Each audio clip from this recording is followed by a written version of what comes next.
Welcome to the Creative Commons RX podcast. Before diving into this episode, I want to ensure we're all on the same page. This is for general informational purposes only and does not constitute the practice of medicine, nursing, or other professional healthcare services, including the giving of medical advice. No doctor-patient or pharmacist-patient relationship is formed. Using this information and the materials linked to this podcast is at the user's risk. The content on this podcast is not intended to substitute for professional medical advice, diagnosis, or treatment. Users should not disregard or delay in obtaining medical advice from any medical condition they have, and they should seek the assistance of their healthcare professionals for any such conditions. Clinical experts created the references, content, and clinical insight. NotebookLM, a Google AI tool, created the audio content, which I extensively reviewed before release. Finally, the host states that he takes all conflicts of interest seriously. Currently, there are no conflicts to disclose. For all of his disclosures and the companies he invests in or advises, he directs users to reach out independently, where he keeps an up-to-date and active list of all disclosures.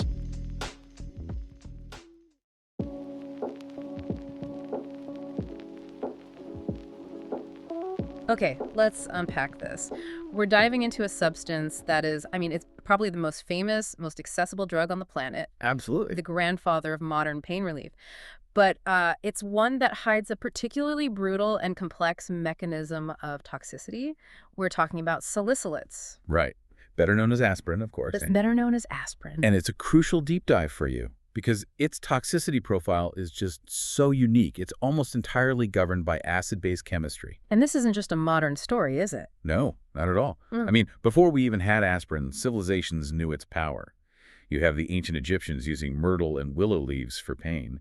Hippocrates himself prescribed willow bark to reduce fever. So we've been using the basic idea of salicylic acid for millennia. Its ancient relative, salicin, was finally extracted in, 1829? Exactly. And once salicylic acid was isolated, it started treating everything. Gout, rheumatic fever, you name it, in the mid-1800s. But the big breakthrough. The major commercial breakthrough, though, that came in 1899, that's when Bayer introduced the gentler, less irritating acetylsalicylic aspirin.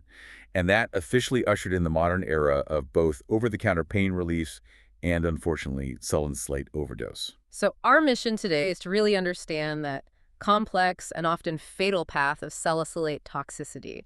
We're going to focus on its surprising, almost counterintuitive mechanisms and the critical life-saving management techniques. And especially why the body's simple pH level is the ultimate determinant of survival. Right. It needs this focus because, despite all our advancements, salicylates were the leading cause of fatal childhood poisoning from the 50s to the 70s. And there's still a huge problem. A huge problem. They remain a significant cause of morbidity and mortality today, precisely because they are so widely and easily available. Okay, let's jump into section 1, the hitter sources and this pathophysiology paradox.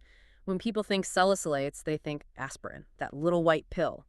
Okay. But the risk is much broader. Oh, much broader. You absolutely have to think beyond the classic pill bottle. So what are the common non-aspirin sources you need to be aware of? Well, you have bismuth subsalicylate, which is the main ingredient in Pepto-Bismol. For upset stomachs. Right. That's a common, low-grade source. Yeah. But the one that's really shocking... The one that really makes you do a double take is oil of wintergreen. Absolutely. We're talking about methyl salicylate. Huh. You find it in topical analgesic liniments, heating creams, sometimes even in concentrated flavoring agents. And the concentration is what makes it so terrifying. It is. It's genuinely frightening. 1 single milliliter of a 98% solution of methyl salicylate contains 1,400 milligrams of salicylate. Wow. A tiny ingestion. A teaspoon is enough to kill a small child. Or even just excessive use of topical rubs, especially if you put heat on it, can be lethal. And that lethality is driven by this internal chemistry, which, as you said, begins with a paradox. It does. Because if you ingest a massive dose of an acid compound, you'd expect the blood to become acidic right away. But that's not what happens. Not at all. And that is the crucial counterintuitive insight. The initial phase of toxicity is actually respiratory alkalosis. Okay, so what does that mean? It means the salicylates directly stimulate the brainstem's respiratory center. This forces the patient to breathe too rapidly, what we call tachypnea. And too deeply, hyperpnea. Exactly. And if you're breathing that fast, you're just blowing off all your carbon dioxide. You're blowing it all off. And CO2 is dissolved acid in the blood. By eliminating it, you make the blood alkaline or alkalemic. This is the first thing you see. especially in adults with an acute overdose. Wait, so the biggest takeaway here is that an acid poisoning makes your blood alkaline first. That feels completely backward. It is. And it's the crucial setup for the disaster that's coming. So how does the metabolic acidosis, the thing you'd actually expect, set in and threaten to overwhelm that initial state? That is where the true threat lies. The metabolic acidosis is the final driver of collapse, and it starts with a three-pronged attack on the cell's power plants, the mitochondria. Okay, let's unpack this. The cellular breakdown. How does it stop energy production? So the primary mechanism is something called uncoupling of oxidative phosphorylation. Right. Normally, mitochondria build up an electrical charge with hydrogen ions. As those ions flow back, they turn the machinery that makes ATP our energy. Okay. Salicylates come in and just they poke holes in that system. They disrupt the hydrogen gradient. So is the energy system just slowing down, or is it fundamentally broken? It's fundamentally broken. The system is running, but the fuel isn't being converted into usable energy. Instead, that raw energy is just released as uncontrolled heat. So that's where the hyperthermia comes from, the fever. Exactly. The process is uncoupled. You get life-threatening hyperthermia, even though the real problem is a total lack of ATP. That explains the heat, but where does the actual acid come from? That's mechanisms 2 and 3. First, salicylates gum up the machinery in the Krebs cycle, a fundamental energy loop. They inhibit key enzymes, Cutting off the fuel supply. cutting off the fuel supply. And if the mitochondria are hobbled and the body is starved of energy, the cells have to resort to a backup plan. Anaerobic metabolism. They switch to anaerobic metabolism. This rapidly produces pyruvate, which then gets converted into excess lactate. And that's what drives the anion gap. That accumulation of lactate and other organic acids is what drives that massive increase in the anion gap. Okay, let's slow down here because this is a complex point. Is the lactate the main source of the acid, or is there something else going on? It's a bit more complex. While lactate is produced, the primary source of the hydrogen ions that really drive the severe acidosis, it actually comes from accelerated ATP hydrolysis. What's that? The body is desperately trying to break down its existing ATP stores to keep up with the demand, and that process itself releases massive amounts of hydrogen ions. It's a systemic collapse. Unbelievable. Which brings us to section 2, the physiologic disaster and why pH is everything. Right. So the metabolic acidosis is building, but the situation only becomes truly dangerous when the body's own buffers fail. Precisely.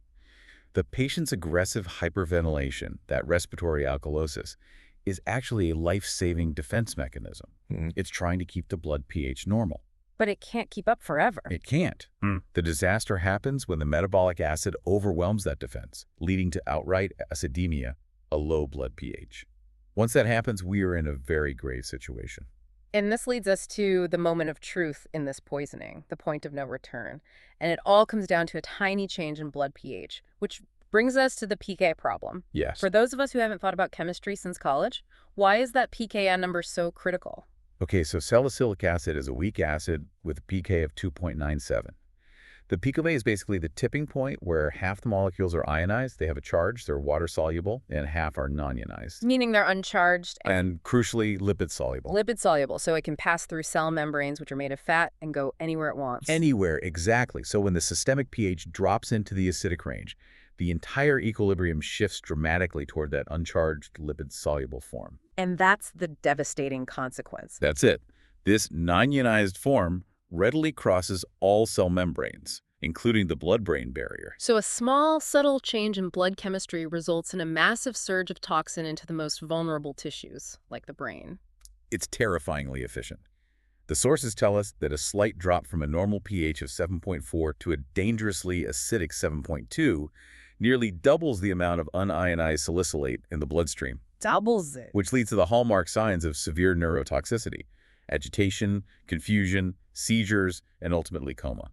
So what are those high-risk signs clinicians are looking for? The ones that say the patient is crossing that critical threshold? It's the triad of danger: tachycardia, so a fast heart rate, diaphoresis, which is excessive sweating, and any CNS dysfunction. If you see those, especially with acidemia, that indicates a high risk of death. We also need to briefly touch on coagulation. Right. Salicylates interfere with the liver's ability to make vitamin K-dependent clotting factors, a bit like how warfarin works. Now, of course, aspirin itself irreversibly impairs platelet function. Which just makes everything worse if there's bleeding. Okay, section 3, diagnosis and toxicokinetics, and why the labs can lie to you. The way this drug is absorbed is highly erratic. Notoriously unpredictable. If a patient takes enteric-coated tablets, absorption is way delayed. They might show up in the ER with totally misleading non-toxic serum levels at first. And then there are Bezoars. And with chronic or massive acute ingestions, the medication can clump together and form a gastric bezoar, a solid mass of pills which just sits there prolonging absorption for days. And elimination is a whole separate problem. The body handles small doses quickly, but large doses completely break the system. That's where the toxicokinetics get really interesting. See, elimination is dose-dependent. At normal doses, the half-life is maybe 2 to 4 hours. But at toxic concentrations, the liver's metabolic pathways just saturate. They're flooded. And that's when it shifts? It shifts elimination from first-order to zero-order kinetics. Okay, zero order. What does that mean in plain English? Think of it like a bathtub drain. First order is a wide-open drain. Water flows out fast. Zero order means the drain is clogged. No matter how much water is in the tub, only a fixed tiny amount can get out per hour. So the half-life just balloons. It can balloon up to 20 hours. The body just can't clear the toxin fast enough. And this volatility is exactly why the old tool for diagnosis, the Dunn nomogram, is now considered unreliable and is not recommended. Absolutely not. The Dunn nomogram gave doctors this dangerous false sense of security. It relies on a single serum level, hours after ingestion. It doesn't account for delayed absorption, acid-base status, any of it. So a declining level might not be a good sign. It could be a terrible sign. It might just signal that the toxin is leaving the blood and distributing into the brain and other tissues, not that the patient is getting better. Let's contrast the two classic presentations, acute versus chronic poisoning. Right. Acute is typically younger patients, intentional overdose. Symptoms like tinnitus, ringing in the ears, vertigo, nausea, they all emerge pretty quickly, and the high serum levels usually correlate with how sick they are. And chronic. This one is often more subtle, but more dangerous. It is. Chronic poisoning is often in older patients. It's usually a therapeutic misadventure. They accidentally overdose over days or weeks. They often present with lower serum salicylate levels. But more severe neurological symptoms. Exactly.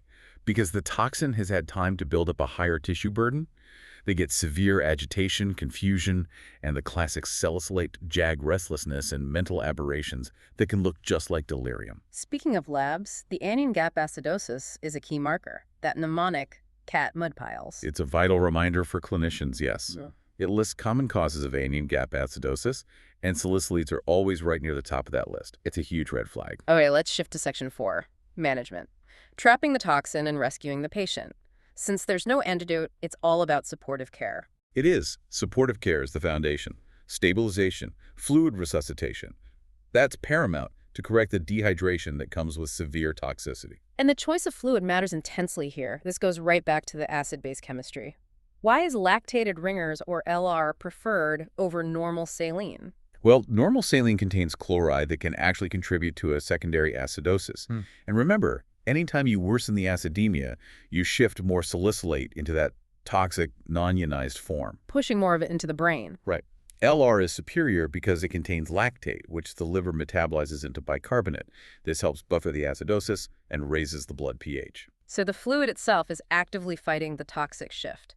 That leads us to the cornerstone of therapy, urinary alkalinization. This is critical and life-saving. We give large doses of sodium bicarbonate to get the urine pH up to a target of 7.5 to 8.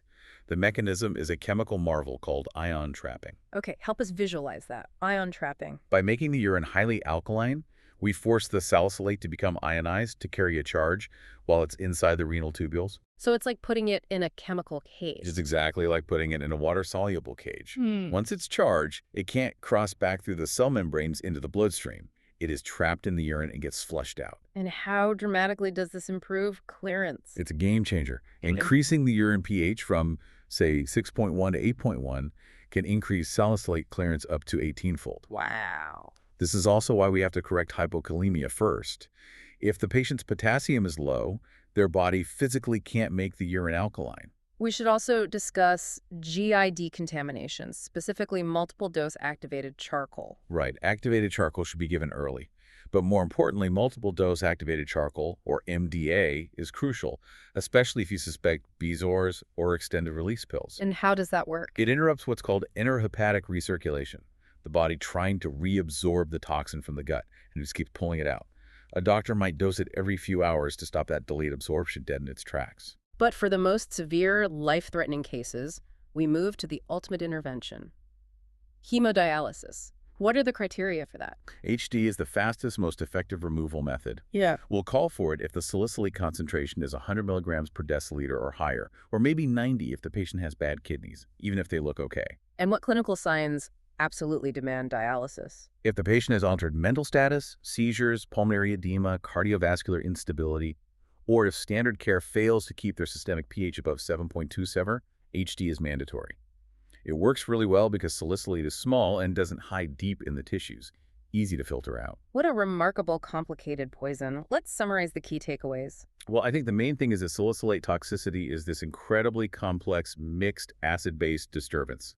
It starts deceptively with respiratory alkalosis, but is driven to crisis by metabolic acidosis from mitochondrial disruption. And that shift to systemic acidemia is the single most dangerous event. It dramatically increases CNS penetration, causing severe neurotoxicity, even if the serum levels look like they're going down. Which is why the guiding principle has to be: treat the patient, not just the serum salicylate concentration. Right. The clinical picture, their acid-base status, their level of consciousness, that has to guide everything. Early, aggressive care focused on alkalinization is the key. This brings us to our final provocative thought. Building on the critical role of pH, a life-saving medical intervention can actually be the thing that kills the patient. Think about it.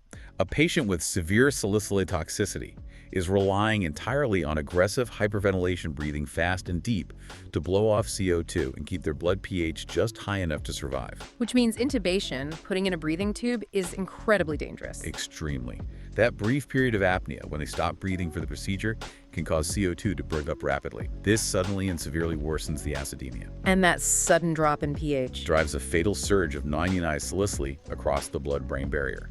So intubation should only be a last resort, and if it's absolutely unavoidable, the decision to intubate must be made at the same time as the decision to start emergent hemodialysis. You need the dialysis to clean up the mess the intubation is about to make. Exactly. It's necessary to rapidly correct the acidemia that the procedure itself will likely accelerate. A true tightrope walk in toxicology.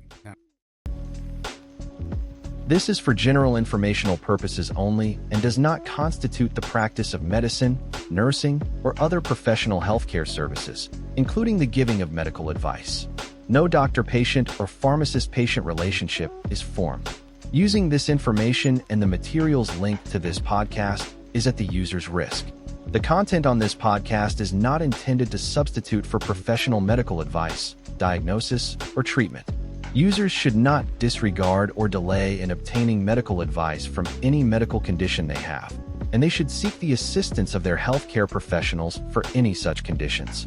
Clinical experts created the references, content, and clinical insight.